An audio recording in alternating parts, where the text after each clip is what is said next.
Welcome to NovaraLIVE. Coming up tonight, between continued assaults by Israel on Lebanon and mixed messaging from both Tehran and the White House, the US-Iran ceasefire is on increasingly shaky ground.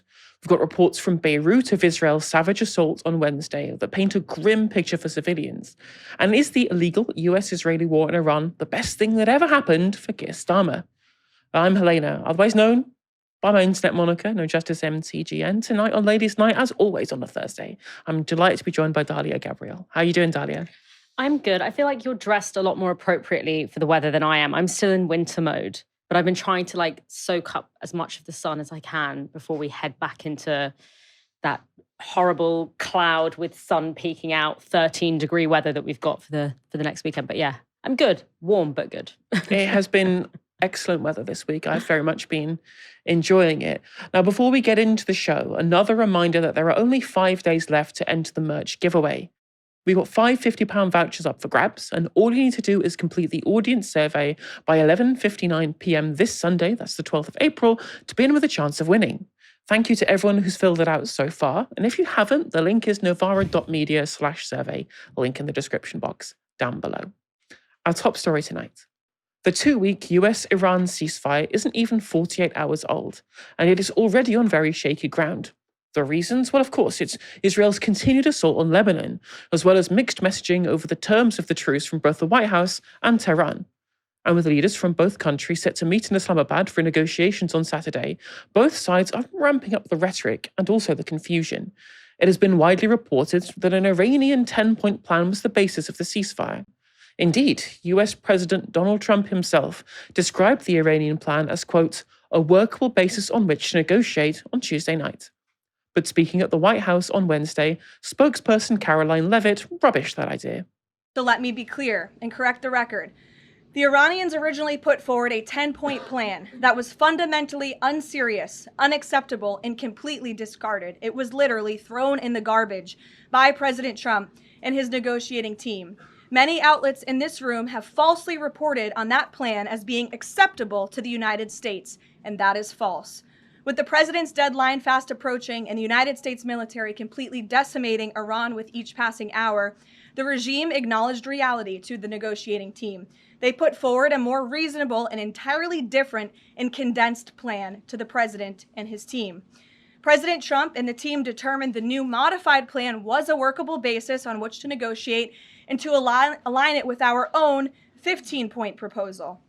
The president's red lines, namely the end of Iranian enrichment in Iran, have not changed. And the idea that President Trump would ever accept an Iranian wish list as a deal is completely absurd. Trump also appears to have gone back on his own statement while targeting his favourite scapegoats, journalists, of course. This is from Truth Social. The failing New York Times and fake news CNN each reported a totally fake 10-point plan on the Iran negotiations, which was meant to discredit the people involved in the peace process. All 10 points were a made-up hoax. They're such evil losers. Make America great again. And in a separate post, Trump laid out the US demands clothed in a threat. All US ships, aircraft, and military personnel with additional ammunition, weaponry, and anything else that is appropriate and necessary for the lethal prosecution and destruction of an already substantially degraded enemy will remain in place in and around Iran until such time as the real agreement reached is fully complied with. If for any reason it is not, which is highly unlikely, then the shooting starts, bigger and better and stronger than anyone has ever seen before. It was agreed a long time ago, and despite all of the fake rhetoric to the contrary, no nuclear weapons and the Strait of Hormuz will be open and safe. In the meantime, our great military is loaded up and resting, looking forward actually to its next conquest. America is back. So for the people who don't like the depressions, people who do like the impressions, you've got one truth each. So there are already 2 explicit terms there. Ones that Trump says were already agreed to by Iran, and the first is to no nuclear weapons, and the second is an open Strait of Hormuz. On the first, Iran has always denied that it is seeking nuclear weapons, so that hardly seems a major concession. Though, of course, what's really at issue here is Iran's enrichment of uranium. Speaking at an event commemorating 40 days since the killing of Iran's former Ayatollah Ali Khamenei, the country's nuclear energy chief appeared to make any peace talks with the US contingent on Iran's right to continue enriching uranium. On the Strait of Hormuz, things are slightly clearer. On Wednesday afternoon, Iranian media reported that Iran had once more closed the Strait of Hormuz over Israel's continued assault on Lebanon. But in her press briefing yesterday, Levitt rubbished that idea as well. With respect to the first reporting out of Iranian state media, the president was made aware of those reports before I came to the podium. That is completely unacceptable. And again, this is a case of what they're saying publicly is different privately. We have seen an uptick of traffic in the Strait today, and I will reiterate the president's expectation and demand that the Strait of Hormuz is reopened immediately, quickly, and safely. That is his expectation. It has been relayed to him privately that is what's taking place, and these reports publicly are false.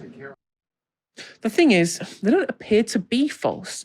As you can see from this tracker, in the 24 hours following the ceasefire, very little changed when it came to shipping containers, in red, and oil tankers in green passing through the strait. And those that are passing through appear to be doing so only after inspection and approval by Iran. According to reports, just 5 ships transited out of the Persian Gulf and into the wider ocean on Wednesday. That was down from the 11 that passed through on Tuesday before the ceasefire was agreed. Of course, much of the focus has been on the ships waiting inside the Persian Gulf and already carrying oil, gas, and other essential products like helium and fertilizer.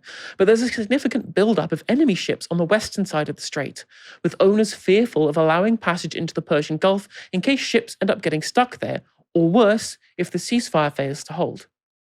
And as far as the Iranians are concerned, the terms of the truce have already been broken as well. The country's parliamentary speaker, Mohammad Halabaf, posted this online last night. The deep historical distrust we hold towards the United States stems from its repeated violations of all forms of commitments, a pattern that has regrettably been repeated once again. As the President of the United States has clearly stated in his truth, the Islamic Republic of Iran's 10-point proposal is a workable basis on which to negotiate, and the main framework for these talks. However, 3 clauses of this proposal have been violated so far. Non-compliance with the first clause of the 10-point proposal regarding ceasefire in Lebanon, a commitment that Prime Minister Shehbaz Sharif has also explicitly referred to and declared as an immediate ceasefire everywhere, including Lebanon and other regions, effective immediately. 2. The entry of an intruding drone into Iran airspace, which is destroyed in the city of La in Fars province, in clear violation of the clause prohibiting any further violation of Iran airspace. Denial of Iran's right to enrichment, which was included in the 6th clause of the framework. Now, the very workable basis on which to negotiate has been openly and clearly violated even before the negotiations began. In such situations, a bilateral ceasefire or negotiations is unreasonable. Israel, a country that has no strategic interest in a ceasefire of any kind holding in Iran, has been clear that it will not stop bombing Lebanon. On Wednesday, Israel struck densely populated areas in the country with hundreds of large bombs, killing more than 300 people within hours of a truce being declared. Obviously, that shows, at the very least, scant regard for peace. At the worst, it indicates a general desire to sabotage any deal.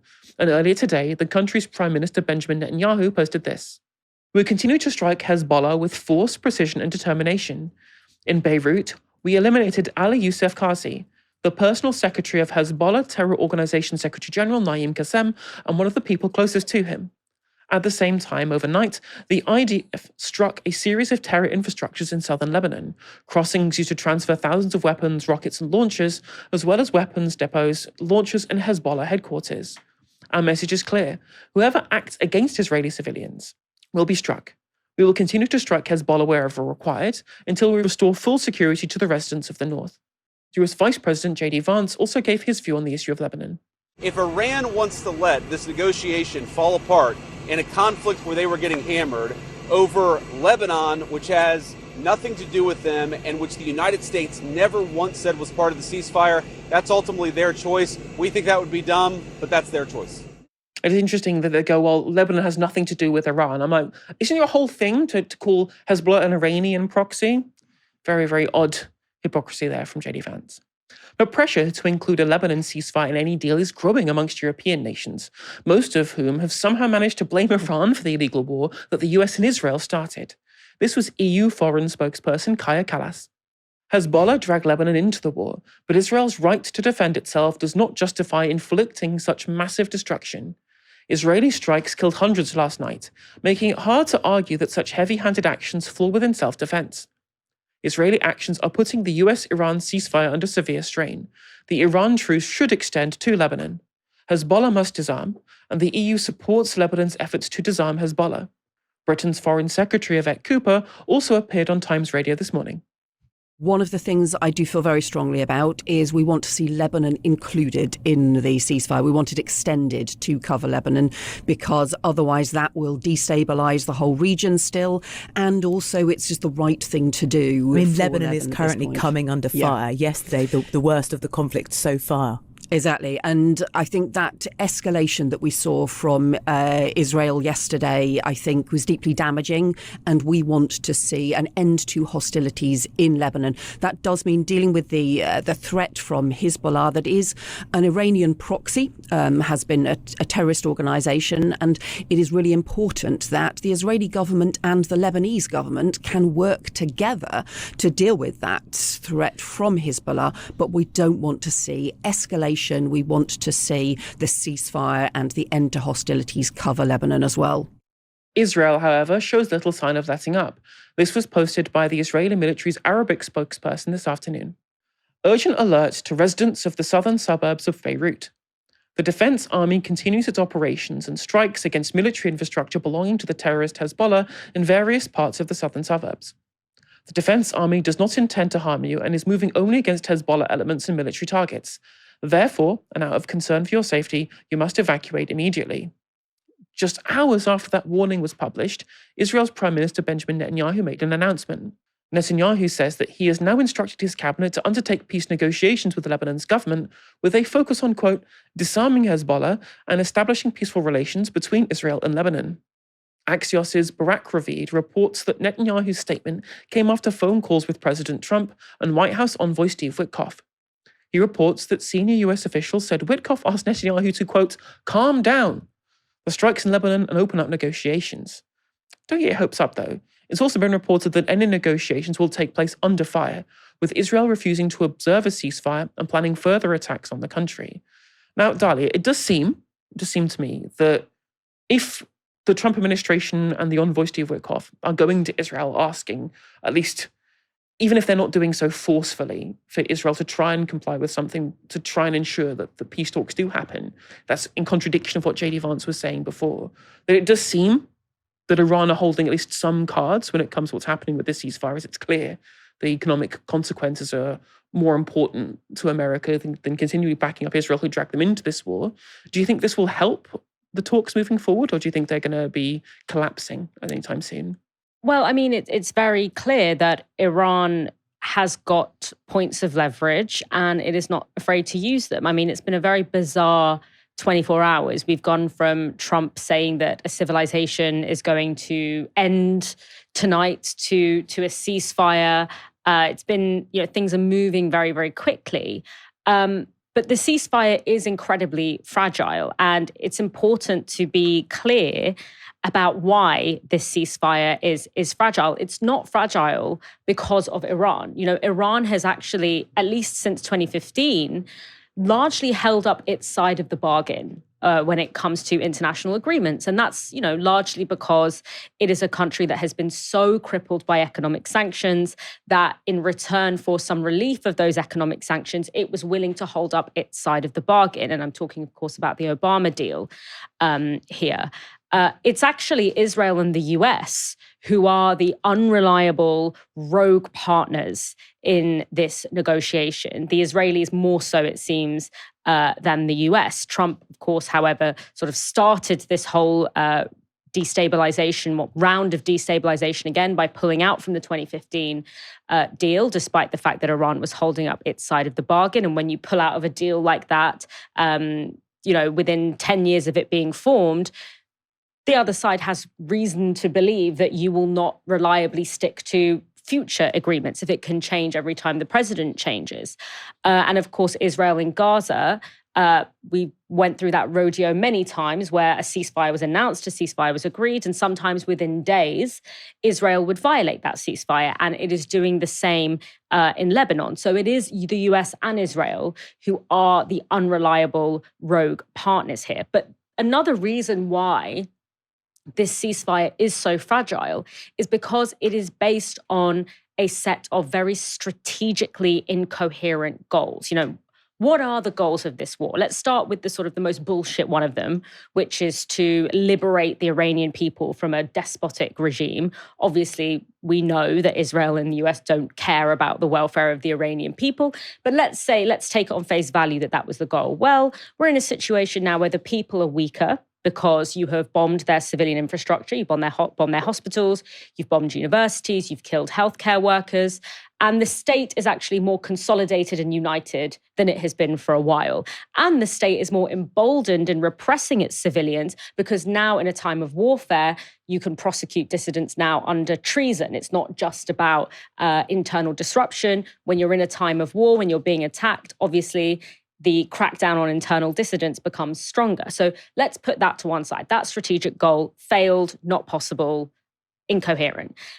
The more serious strategic goal that nonetheless is based on very incoherent principles is this idea of securing the region in the interests of Israel and the United States. Obviously, the logic here is there are all of these extra state organizations, Hezbollah, the Houthis, Hamas, who cause problems for the Greater Israel Project, for Israel's expansionist vision, and for the overall securing of this region for the interests of the US and Israel. And the idea is that Iran is the blood supply. So by knocking out the Iranian regime, you cut off the blood supply to these organizations that have caused various problems on the ground. Now, again, that has proved to be incoherent. Why?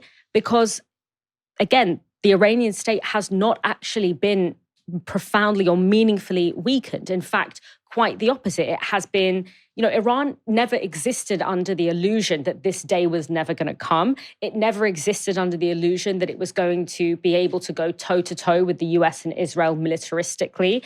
It has always been, as long as it's been under the Revolutionary Guard, has always been economically and politically isolated. So it has been planning for decades to fight in a war that exists on these terms. And its plan was clearly to bank on the fact that the US and Israel would be exhausted through a war of attrition and through leveraging the Strait of Hormuz.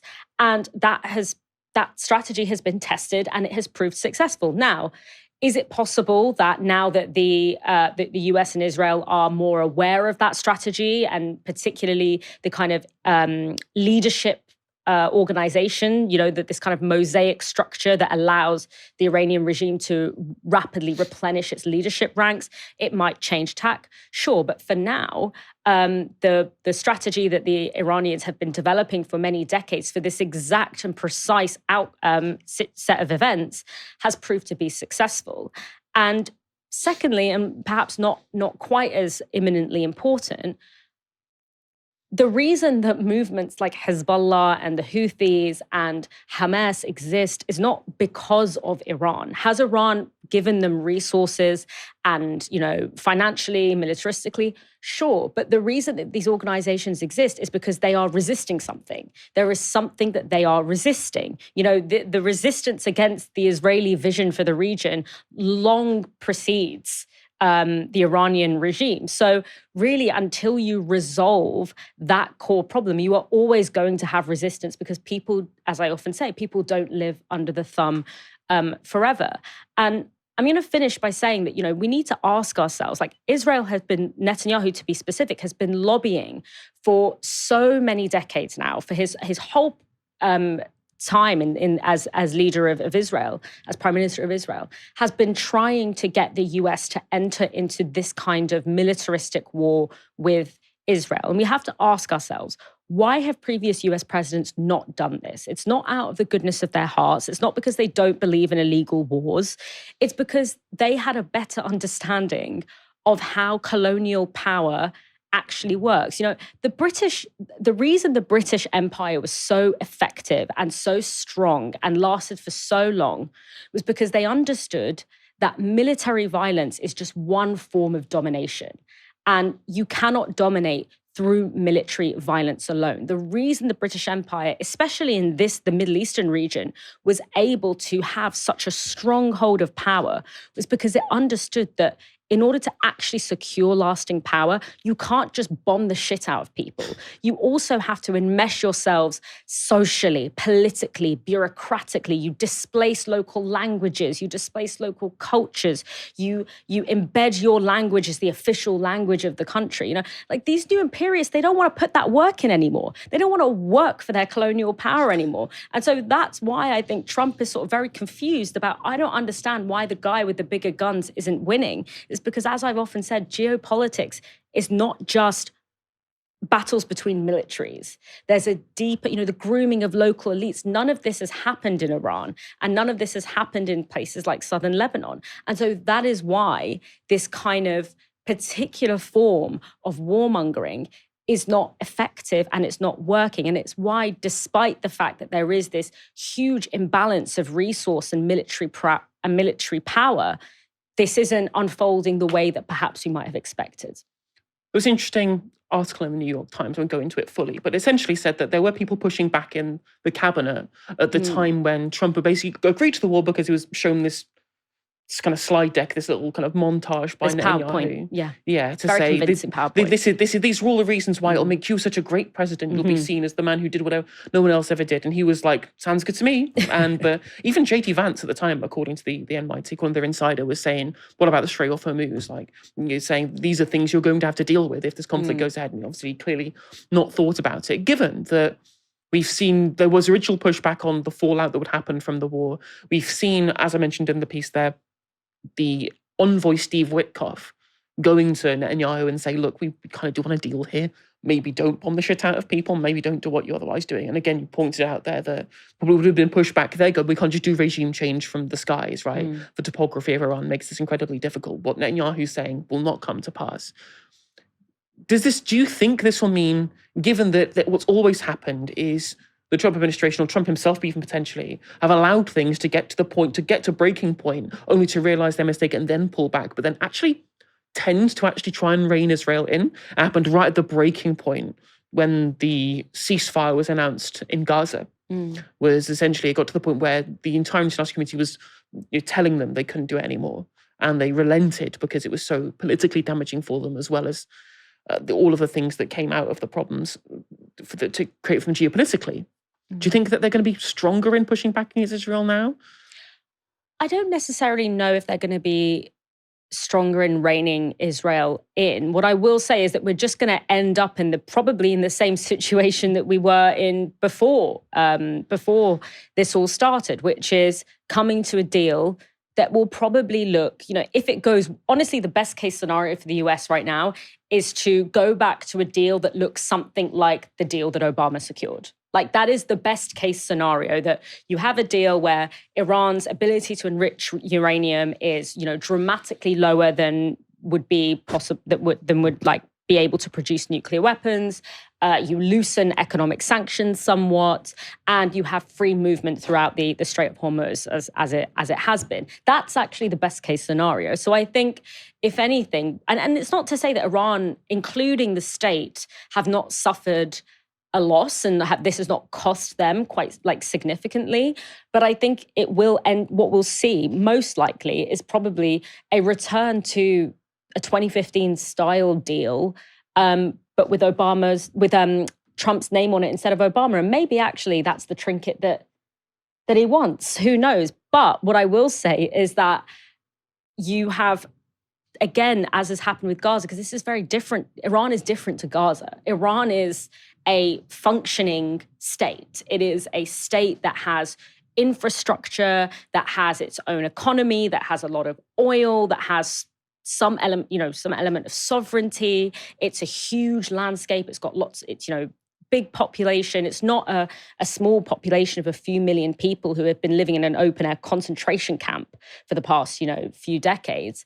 There might, in fact, if anything, it might be that people have had such a bad taste left in their mouths and will be so untrusting of the US that they would be unwilling to go for as amicable a deal as 2015 now, because they're now negotiating with someone who is, as I said, a deeply unreliable partner, compared to Obama, who I think they probably, as much as you can trust an American president, had some faith that what he was going to say, what he said was going to come to pass. Yeah, and also Iran have basically shown that they, again, as pointed out at the start, they do have plenty of cards here. The closure of the Strait of Hormuz and the stranglehold it's had on the global economy shows that these people will do things that are massively detrimental to their enemies should they be attacked. And that's a huge point of leverage that was never exercised before, and it's shown to be a way that Iran has of ensuring their future safety and their future peace agreements, potentially, as well, on top of that.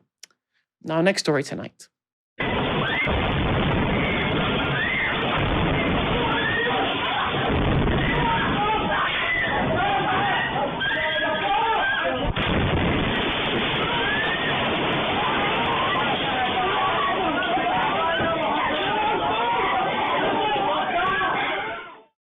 That was footage from inside a restaurant on the Corniche al-Mazra in Lebanon's capital Beirut on Wednesday, as ordinary people going about their business suddenly found themselves in a man-made apocalypse.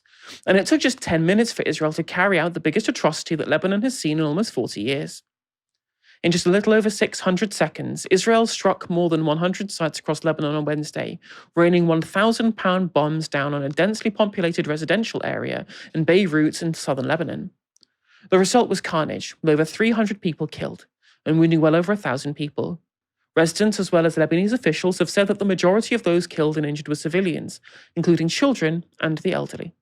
The country's Prime Minister, Nawaf Salam, posted this: "While we welcomed the agreement between Iran and the United States of America and intensified our efforts to reach an agreement for the ceasefire in Lebanon, Israel continues to expand its aggressions that have targeted densely populated residential neighborhoods, claiming the lives of unarmed civilians in various parts of Lebanon, particularly in the capital Beirut, heedless of all regional and international efforts to stop the war, not to mention its utter disregard for the principles of international law and international humanitarian law, which is never respected in the first place.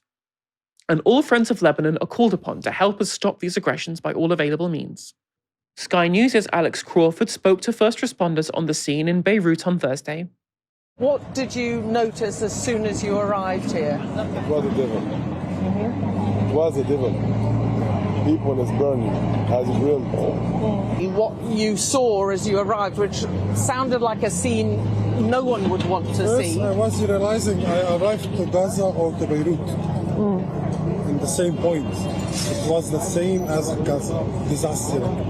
As you put a piece of burger on a grill, people was grilled. Really, as I tell you, it's not like you see. People was grilled. The one who I pick him up, I take him bones. All around here. People. Yes. All around here are large residential blocks. How would you describe this area? Because you're hearing the Israeli military are saying they were specifically targeting Hezbollah infrastructure, command and control centers. I want to tell all people, all world. This world who tell us that there is Hezbollah here and Hezbollah here. In Beirut there is no Hezbollah. As we are a child of Beirut, we are not Hezbollah. And we're not including for Hezbollah. And we're not with Hezbollah. Well, they clearly are And some if Hezbollah now- elements in the capital if city. If now they tell me that there's a Jewish people here and he need our help, we will help him. Our message is peace and humanity. But what happened here yesterday, this area, it's food and beverage containers. And as we know, as we see, it's for a closed container. There's no military here. Beirut, it's under community, under government authority. But don't take this big forward that Hezbollah and Beirut. No, Hezbollah is not in Beirut. Israel's narrative of targeting Hezbollah in Beirut came under further pressure on Newsnight. Nada Makaran Atala is a correspondent based in Beirut for the UAE paper The National, and she began by telling Newsnight the impact of the brutal Israeli assault. what it means concretely on the ground, it means that until now, you still have people looking for their loved ones. It means that, people were just frantically calling everyone, calling their families, because these strikes, they happen in like residential buildings, they happen in densely populated area, and they came with no warning. They did not happen in Hezbollah affiliated areas. They did not happen in areas, in neighborhoods where the group is influential. It happens in the central of Beirut, in areas where you have lots of shops, you have lots of families. I visited myself 3 of those strikes, and they were all residential buildings that were almost completely collapsed, and they all had many victims, and rescuers still looking for survivors or just human remains.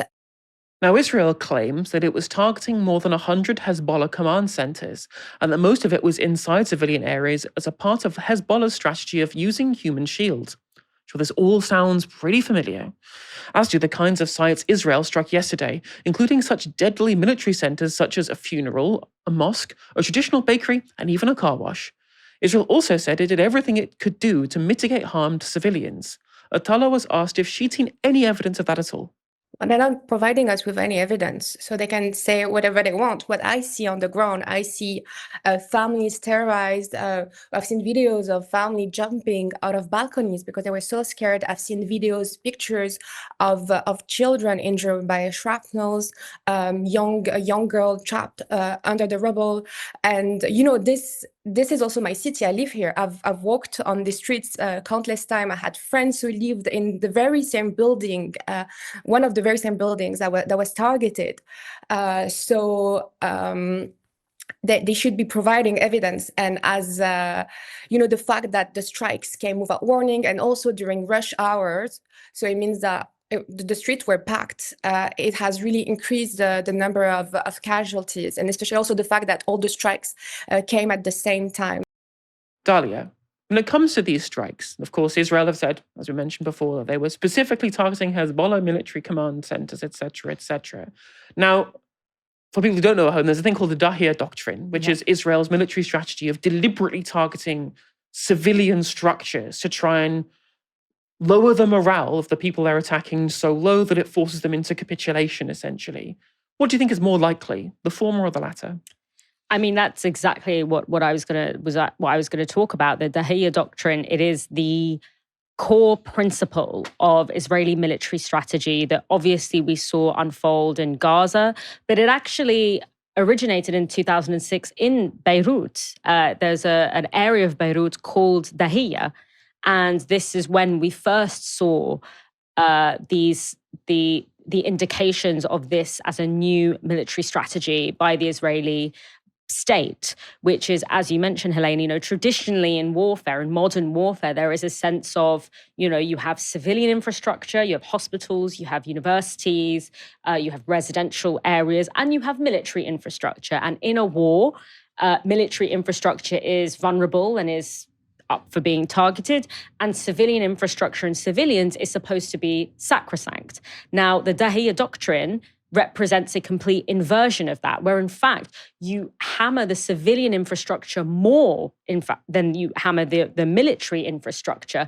in order to, as you say there, Helena, destroy civilian morale, to force, there's some kind of bizarre idea that if you cripple a population, then they will be more likely to overthrow their government. Well, obviously, if people are sort of rebuilding their lives from the ashes of nothing, I don't think that, forming some kind of organized political force to take over from an organization that has been in power since like the 80s is really going to be what they have capacity for. But I also think part of it is a sense of trying to, because one of the issues that Israel had in Gaza is that no matter how many times they killed Hamas operatives, Hamas was just able to replenish itself several times over.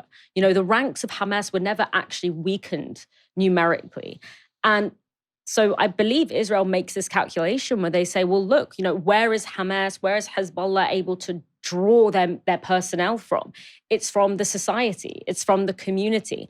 And so what we'll do is we will just destroy that society, destroy that community so that there is no one to draw from. Now, obviously, that is tantamount to genocide. And that is what the Dahiya doctrine is. So what we have is an incredibly powerful military that has as its named military strategy a genocidal one that is specifically targeting the breaking down of a civil society. And we're not just seeing it in Lebanon. Obviously, we saw it in Gaza. We're also seeing it to an extent in Iran. Before the ceasefire, we saw the attacking of the bombing of pharmaceutical factories, places that were producing medicines for cancer patients. We saw the bombing of Sharif University, which was widely considered to be the MIT of the Middle East. We're seeing it in the killing of journalists. And so we actually, this is a strategy that has come to a lot of our fore minds in the past, sort of since 2023, because we've seen it so visibly in Gaza. But it's actually a doctrine that was invented in Lebanon in 2006, many years ago. And Israel has been getting away with it for that long. So why would it not assume that it can't get away with it now? I saw a really interesting clip that came across my feed on Twitter, I believe. And it was a spokesperson for the Israeli Foreign Office, filming one of those kind of like social media videos as politicians tend to do nowadays, in the city of Arad, which is in the Negev desert, pointing at a kind of a residential flat that had been hit by an Iranian rocket or Iranian ballistic missile, and said, look at this. This could be London or Rome tomorrow, because Iran has the potential to target European cities now. And I thought the absolute temerity, the barefaced cheek of Israel to complain about attacks on civilian infrastructure, and indeed to imply that this is something that is imminently going to happen to Western countries, especially those in Europe, when this is the number one culprit of attacks on civilian infrastructure, not only like in that particular area of the world, but like outside of maybe Ukraine is another place we've seen recently that's seen such heavy devastation on civilian areas. If you compare the pictures you're getting out of Beirut with those from Mariupol, for example. And Israel are out there trying to think that Iran is somehow the threat here, when Iran has done significantly less attacks on civilians, significantly fewer attacks on civilians than Israel has. And also, Western media, Western politicians, perfectly happy to call out Russian attacks, as we saw in Mariupol and places like that, or Kramatorsk or Bucha. And yet, significantly worse and more devastating attacks with a deliberate intention of demoralizing a civilian population to try and break apart civil society, as you say, from Israel. And we get mute condemnation. I mean, we've got radio silence for much of the start of the Gaza genocide, but now the Western populations have turned against Israel, you get very kind of tokenistic. Tokenistic call-outs here of what Lebanon is doing, or what has been done to Lebanon by Israel. And again, the comparison here is so stark. And again, they're allowed to get away with it because they're a Western proxy in the region. But Israeli civilians, Italian civilians, when he says, this could be London, this could be Rome, the civilians that live in those cities, the white ones at least, are humans. And the civilians that live in Lebanon and in Gaza are not humans. They're future terrorists. I'll never forget, I believe I was reading an Amnesty report about human rights abuses at Israeli checkpoints in Palestine. And they were interviewing Israeli military personnel. And one of them talks about shooting a pregnant woman in the stomach.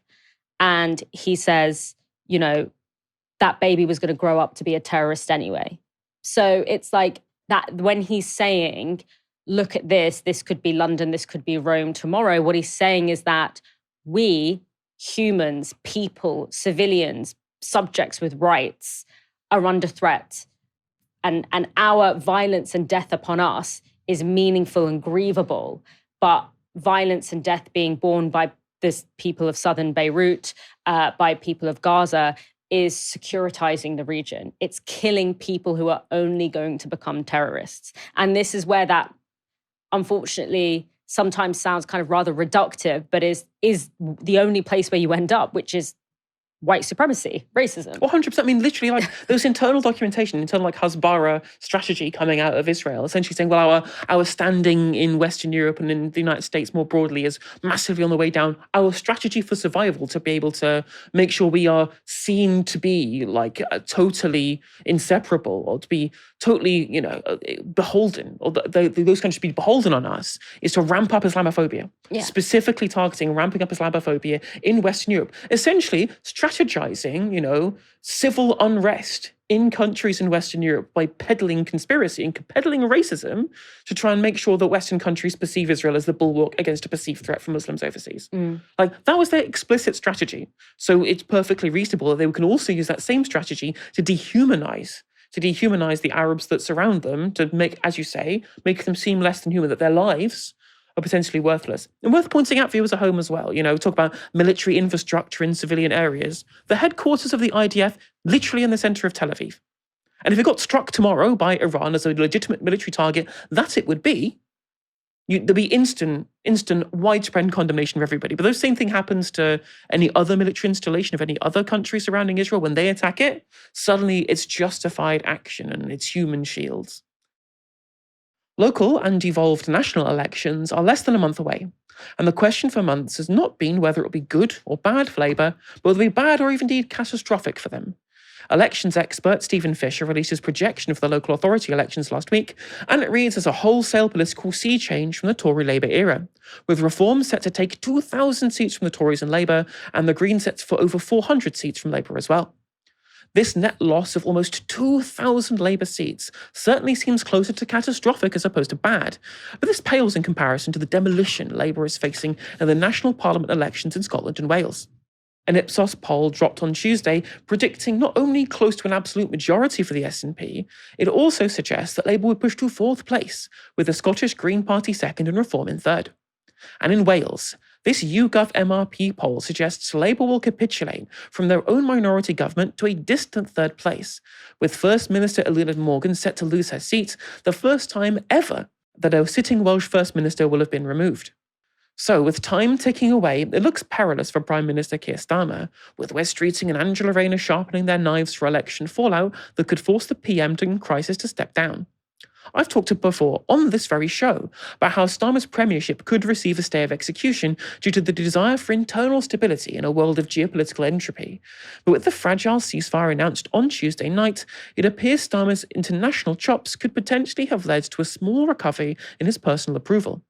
He's gone from his all-time low of minus 61 in December, this is with YouGov by the way, to a paltry minus 49 now. Still not great, of course, but it's clear that some of the electorate are being won back over to his side. The question is who, and of course why. One theory is that the role that he's playing on the international stage has outshined some of the public's distrust in regards to his unforced errors on domestic policy. Last week, Foreign Secretary Yvette Cooper hosted an emergency meeting with dignitaries from across 40 countries to coordinate over the closure of the Strait of Hormuz. And this week, Keir Starmer is meeting with allies in Saudi Arabia and the United Arab Emirates to discuss issues affecting Gulf defense and to further try and stabilize the Hormuz Strait. The irony, of course, is that with the ceasefire being mediated by Pakistan and Britain no longer being a great power that can meaningfully affect the future of Gulf politics militarily, these meetings are rendered a little more than pageantry, although that's possibly even the point. Despite the reality that the UK have been pretty obsequious to Trump by letting him use UK bases to launch bombing raids on Iran, the line from the Prime Minister has consistently been that this is not our country's war, to the point at which journalists and pundits have questioned him directly over the status of the special relationship. You made a principled decision not to join with America in those attacks on Iran. Donald Trump is furious with you. He's made that very explicit. Is your relationship with him now in tatters? I've acted as you would expect of a British Prime Minister, which is by being absolutely focused on what is our national interest. And that's why I've applied my principles and my values throughout. And my principles and values made sure that our decisions were that we wouldn't get involved in the action without a lawful basis, without a viable, thought-through plan. That was the right position for the United Kingdom. And of course, that has included us taking action, collective self-defence. I'm here to say thank you to some of those who have been defending our allies and British interests in the region. But the principles of not getting dragged into this war, principles of always saying the UK will act only on a lawful basis and only if there's a viable long-term plan, they're the right principles. And as I say, I'm the British Prime Minister. I act in the British national interest, and nothing is going to deflect me from that. Centrists and Liberal voters will disagree with me, however, and giving the overwhelming dislike of Donald Trump across all sectors of the British electorate, yep, even with Tory voters, playing into a Hugh Grant/Love Actually moment of the Prime Minister standing up to a US president will certainly play well with floating voters. The sector of the electorate that Starmer personally polls the best with are 2016 Remain voters, where his approval rating is a mere -24, and if anything is seen as an antithesis of Trumpian politics in the UK, it's the Europhile demographic. But even so, parties to Labour's left have been twisting the knife over Keir Starmer's pretense of standing up to the president. Green Party leader Zach Polanski has been heavily critical of Trump being given access to UK air bases, and was consistently attacking the Prime Minister for the radio silence over Trump's genocidal threats to Iran, while seemingly the Prime Minister having all of the time in the world to publicly denounce Kanye West. Today, he was asked to comment on the week's geopolitical developments by Sky News. On rhetoric, you've called Donald Trump a bully, a fascist before. If you were the Prime Minister, would you do that? I think if he threatened to wipe out an entire civilization, a fascist is probably a watered down word for who Donald Trump is. So even if you were Prime Minister, you would happily come out in public calling him those names? I think it's important to have diplomatic relationships with people. Zoran Mamdani, the New York mayor, famously called Donald Trump a fascist as well, and has maintained a diplomatic relationship with him. I think it's about being authentic and being very clear about people's behaviours, and also recognising if someone's been democratically elected, then you have to have a relationship with them. And so, yes, I always believe in having relationships with presidents and prime ministers, no matter how egregious, no matter how vile I find their behaviour. And is that not what Keir Starmer's doing? Well, I think Keir Starmer is maintaining a relationship, but he's also being obsequious in that relationship. It is disgusting to know that we are going to be sending the royal family out to meet a man who said that he's going to wipe out a civilization. I mean, I can't even quite believe I'm saying those words, because I think Donald Trump's rhetoric has become so normalized. People almost shrug it off as Donald Trump. But it's not just rhetoric. People are dying. Innocent people are dying every single day. Yet our Prime Minister claims we have a special relationship with the man who is not just complicit, but actually enabling these deaths. That's disgusting. And I think if people are offended by rhetoric, they should be a lot more offended by the murder that is happening in our name. It's also clear from a survey done last week by YouGov that there are at the very least some people who share Polanski's view of the Prime Minister as well. Brits overwhelmingly back the UK staying well out of the conflict, and Starmer's stated position, but the idea that the rhetoric doesn't match his actions also has significant cut-through. Here are just a handful of some comments from the public. He said he wasn't going to get involved, which I agreed with. He went up in my estimation. Then he did a massive U-turn and got us in the firing line. He showed me he is weak and incapable of running a country and keeping us all safe. He's weak, indecisive, a follower, no sense of presence, no commitment to anything, changing his mind. Be firm. We're not helping the US to invade a country that has zero to do with the UK. Be firm. He's wishy-washy weak. He started out well by standing up to Trump. He's now weakened and it's disappointing. He is weak and indecisive. He has no ideas of his own and is a lapdog to Trump and is totally pathetic Prime Minister. He's just a nodding dog to Trump. He should stand up to him and not let Trump order us around. He should not have allowed the US to have access to our air bases to launch airstrikes from. It makes us look like we condone the attacks and could lead to reprisals from the Iranian military. Now, what's interesting here is that one of the strategies that you've got from the Keir Starmer administration has been, first of all, no actual ideological position. They don't take any principled position on anything. It's all triangulation. Keir Starmer is a one-man triangulation machine. Try and find a median position and stick to it. And also engage in what is procedural. You know, like, well, we can only do these things because that is previous precedent. Because he's a lawyer. He acts like a lawyer. It's perfectly easy for Keir Starmer to go, we should do these things on a legal basis, because it's like following an algorithm. You don't actually have to believe anything, which is what internally people say about Keir Starmer, that he doesn't actually care about policies or even politics, but following procedure. And what he's done by not having an ideological position and try and triangulate the public, is he's pleased nobody. No one's happy, really, with half and half mixtures of sometimes being good for Trump, sometimes being standing up to Trump. And when you then flip that round and you go, well, our electoral strategy today is to make myself look like I'm standing up to Trump. But in reality, the public have seen that for at least part of that, you weren't doing so. It falls flat on his face. You can't just treat the public as idiots. You can just run party political broadcasts saying how great it is that you put the British interests first, whilst in your second breath, you've allowed the United States to be able to load up bombs at RAF airfield. The public see right through it, as we've seen from those quotes. And it's not just the public and the opposition that are questioning the sanctity of the special relationship either. Former National Security Advisor to David Cameron, of all people, and former chair of the Joint Intelligence Committee, Lord Peter Ricketts, has publicly stated that he believes that the special relationship is over and that the UK should seek closer allyship with Europe instead. It's now no longer a fringe position, and the Labour grandee Atlanticists who believe that they can court voters with mere tokens of resistance to the White House will be in for a shock when Starmer's supposed international statesmanship falls flat with voters in May, who not only see through the facade on the world stage, but also view the PM as a failure on the domestic front as well. The cohort of the electorate who vote on vibes rather than on zero-sum material interest is ever shrinking, and if the PM wants any chance of avoiding total wipeout electorally, it will have to be done on the streets of Britain, not from the palaces of Jeddah or in speeches at a lectern in Chatham House. Dalia, am I wrong? Could potentially Keir Starmer get the stay of execution that they think that they can get by playing into his international statesmanship? Or do you think that broadly it's doomed to fail due to the inconsistency of the position or due to people's differing priorities? I mean, there's something quite poetic, isn't it, about how it looks like the British Labour Party is going to begin and end with a Keir in Wales. Obviously, you know, the first reference there is Keir Hardie, who became the first elected MP for the British Labour Party in 1900 in Merthyr Tydfil, and all the way to another Keir Starmer, potentially being the first Labour Party leader to oversee the loss of Wales since the British Labour Party became a political player. So, you know, and my way in saying that, my answer to you is that no, I don't think that it's this will be enough to roll back what looks like an inevitable car crash in Scotland and Wales for Labour, not least because of the fact that he's already U-turned on like the one popular policy or the one shred of popularity, the thing that gave him the one shred of popularity that he has. But also because it's kind of too little too late. You know, the people, I think, are very well versed now in Keir Starmer's character.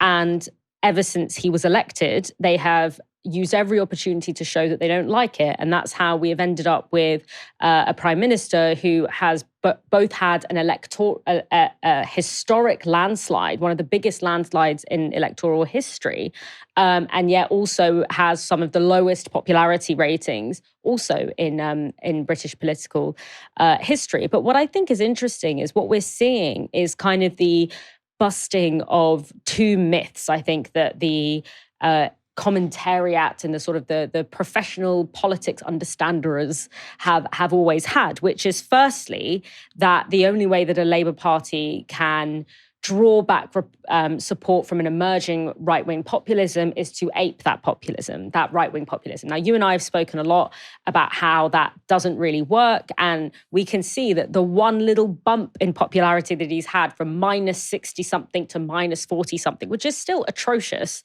has come because he was shown to inch a little bit slightly towards a position that actually reflects the base of the Labour, like the traditional base of the Labour Party, a centre-left, soft-left position.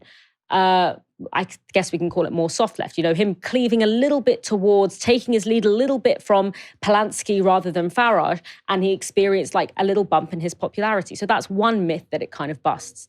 Another myth that I think has been busted, not just in this election, will not only be busted in this election, but also with the election of Hannah in Gorton and Denton, and even in terms of the victories of the Gaza independents in the previous general election, which is this idea that the British public don't care about international politics, or that if they do care about international politics, it's only from a perspective of being incredibly hawkish and pro-military or pro-warfare. We remember when Jeremy Corbyn was leader of the Labour Party, and there was so much outrage that he wasn't willing to nuke us into oblivion. And there's sort of a lot of attempt to really make it seem like there is a consensus amongst the British public that is pro-war. And I think what's interesting is that if we can connect this sort of slight bump in Keir Starmer's popularity to his momentary ability to stay completely out of this war with Iran, it shows that actually British people will vote about international politics, and they might not vote the way that you expect them to vote. We saw this again in the last election with Gaza. A lot of the reason why those Gaza independents won, and I believe a lot of the reason why Hannah won, not the only reason that Hannah won. Hannah also had a really clear messaging on, cost of living, on housing, on all of these things. But her principled position on Gaza against the genocidal position of the Labour Party, or at least genocide apologism of the Labour Party, was deeply attractive and was a reason why a lot of people could not bring themselves to vote for Labour again. And it's worth mentioning that I think that is also going to be on the table in the local elections coming up, especially because of the context of this war, this Iran war that we're in. There's this new campaign. It's called Vote Palestine. And they have this thing called a campaign pledge where they're getting local candidates to sign this campaign pledge, which they have designed, which basically expresses their solidarity and principled positions around the issue of Palestine. And you can, sign up to that campaign pledge, and you can see who in your local candidates have signed up to that campaign pledge. And it's gotten a lot of traction. And I think it's because this idea that the British public love war and they don't care about what happens to people outside of this island is actually not as true as maybe we assumed. And we can see that through the fact that in a British local election, Palestine and Iran are kind of on the ballot. I mean, you literally saw in the comments from the YouGov survey we mentioned earlier on in the segment, where people were genuinely like, we can't get involved in this with the US because that makes us a target from Iran, right? People now understand the concept of blowback in the way that Jeremy Corbyn outlined, as you mentioned, during the 2017 election. And obviously this doesn't just go as far as the United States. It goes as far as looking broadly at, Western foreign policy for the last 50 years. We've seen there's plenty of statements around the future of NATO at the moment. Zach Polanski was very kind of forthright against Keir Starmer and broadly in the public domain, saying, well, we actually need to look further than NATO. We can't just rely on the United States anymore to defend ourselves because it's increasingly erratic and, of course, is making us less safe more broadly. People are trying to attack Zach Polanski, saying, well, you can't say this because NATO is a kind of linchpin of our international security. And I'm like, well, the opposite is true if the head of NATO is out there attacking random countries and instigating blowback against us because they've dragged us into a war that we don't want. And the public are perceptive enough to know that. And obviously Zach Polanski's position before was, well, we should become closer with Europe. We should have more kind of strategic defence partnerships with Europe that are about actual defence, actual diplomacy, rather than kind of imperial power overseas. Given that Keir Starmer has wanted to move the Labour Party's rhetoric closer to Europe. They had this whole speech about, closer relationships with the EU just recently, and that's been kind of Rachel Reeves's rhetoric that she's been briefing to the press. And of course, with all of this discussion with Donald Trump's kind of erratic position on NATO, how do you think that's going to develop in the minds of the British people's beliefs on foreign policy, obviously not just electorally, but more broadly? I mean, I think generally there are more British people, and I'm not saying this as a blanket statement. I think there are a lot of hawkish people in the British public, of course, but I think a lot more people have a more nuanced understanding of how what happens abroad impacts what happens at home than perhaps we give them credit for. And I think that NATO is actually, and this question of if NATO is going to collapse in on itself, where do we want Britain to go? Do we want it to go towards the US or do we want it to go towards the EU?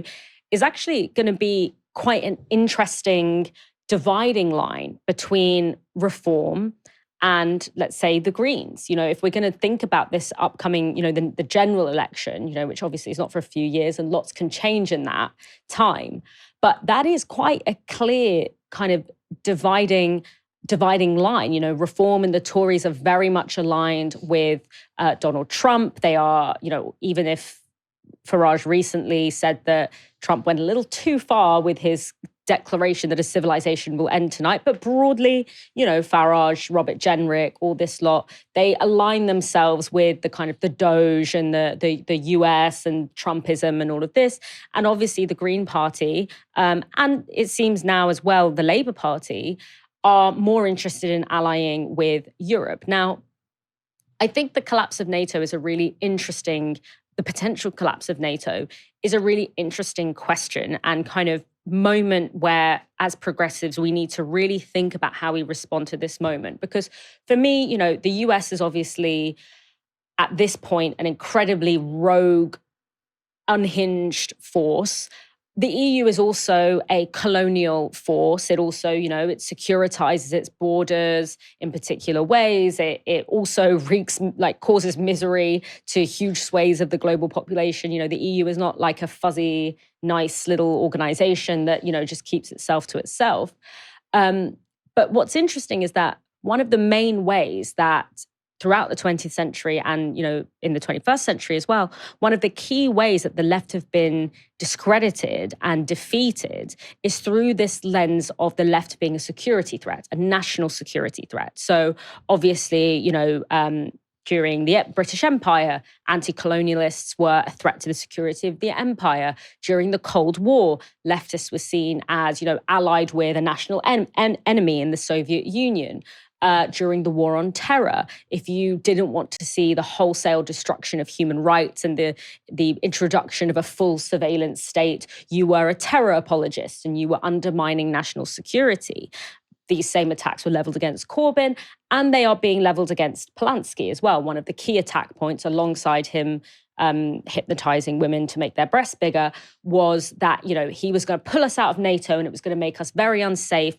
And that sits in a long legacy of painting leftists as threats to national security and playing on that kind of fear that people have against, whatever kind of foreign threat that might be of that day, whether it's the Soviets or Islamic terrorism or whatever.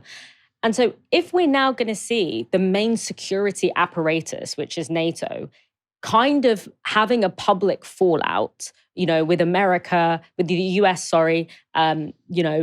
publicly criticizing and distancing itself and threatening to withdraw from NATO, leaving Europe and Canada essentially. I think as progressives, we have long had this argument about whether or not leaving NATO should be a cornerstone of our politics. Some people will say this is a capitalist colonial entity that wreaks nothing but misery on the rest of the world. And others will say, look, this is also a key part of our security infrastructure. And, if we say we're going to leave it tomorrow, we leave ourselves open to ridicule. Well, those positions have now that is no longer the binary, because now we're in a position where NATO is kind of eating its own tail. And so there's a question of, can we, as progressives, seize this moment to both be critical of the historic status that NATO has had as a capitalist colonizing power, whilst also understanding that now that it's fissuring, there's actually an opportunity to recover something there, that there is a kind of opening for a different way of envisaging what keeps us safe.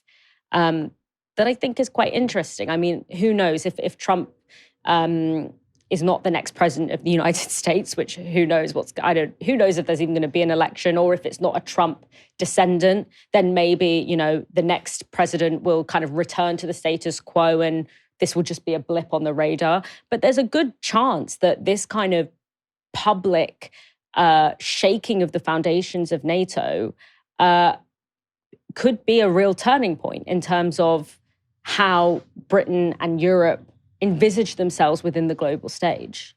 What is quite funny is I did see somebody reply to me on the internet talking about the Iran war and say, this is so different to the American wars of old. And I'm like, well, how different is it from Grenada? How different is it from Afghanistan? How different is it from Iraq? Sure, arguments may have been different. The language may have been less coarse. but the overall goal was the same, was to destabilize geopolitical enemies, have more access to resources, and do what's in the interest of the global north and the imperial core rather than the periphery, right? Yeah, and NATO's opposition to this war, again, it's not out of the goodness of their heart. It's because they're like, you just cause more problems when you do things in this way.